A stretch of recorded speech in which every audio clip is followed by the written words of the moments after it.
Germany world war one हारने के बावजूद इतना पावरफुल कैसे हुआ कि सिर्फ 20 साल बाद वो अकेला आधी दुनिया से जंग लड़ रहा था। 1918 में जब जर्मनी वर्ल्ड वॉर वन हारा तो वो पूरी तरह तबाह बर्बाद हो चुका था। एक पीस डील ने उसे पूरी तरह तोड़ कर रख दिया था और इस डील का नाम था द ट्रीटी ऑफ वर्साय। इस डील के मुताबिक जर्मनी को अपनी जमीन का एक बड़ा हिस्सा छोड़ना पड़ा, अपनी फौज महदूद करनी पड़ी और दूसरे मुल्कों को बेपनाह रकम अदा करनी पड़ी और इसका नतीजा ये निकला कि जर्मनी की इकोनॉमी कोलैप्स कर गई। कीमतें आसमान को छूने लगी, लोग खाने पीने की चीजें खरीदने के काबिल ना रहे। हालात इतने ज्यादा खराब हो चुके थे कि नोटों से आग जलाना लकड़ियां खरीदने से ज्यादा सस्ता था।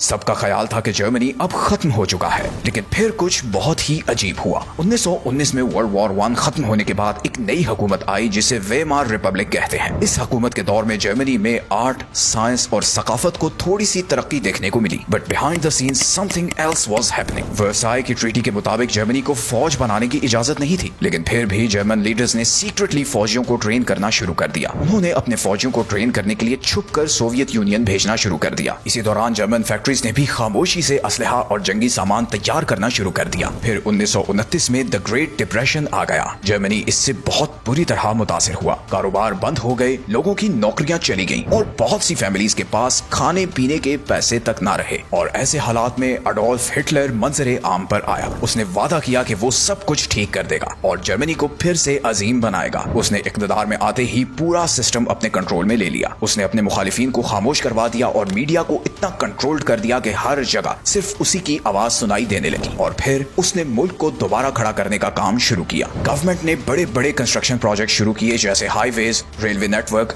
और फैक्ट्रीज बनाना शुरू की। इन मंसूबों से लाखों लोगों को रोजगार मिला और ऐसा लगने लगा जैसे इकोनॉमी संभलना शुरू हो गई है। इसी दौरान हिटलर ने सीक्रेटली जर्मनी की फौज फिर से तैयार करना शुरू कर दी। हालांकि ट्रीटी ऑफ वर्साय के मुताबिक ये मना था। जो फैक्ट्रियां पहले आम अशिया बनाती थी, अब वो टैंक, जहाज और हथियार बनाने लगी। स्कूलों में बच्चों को नाजी पार्टी के साथ वफादारी सिखाई गई और साथ ही में फौजी ट्रेनिंग भी दी जाने लगी।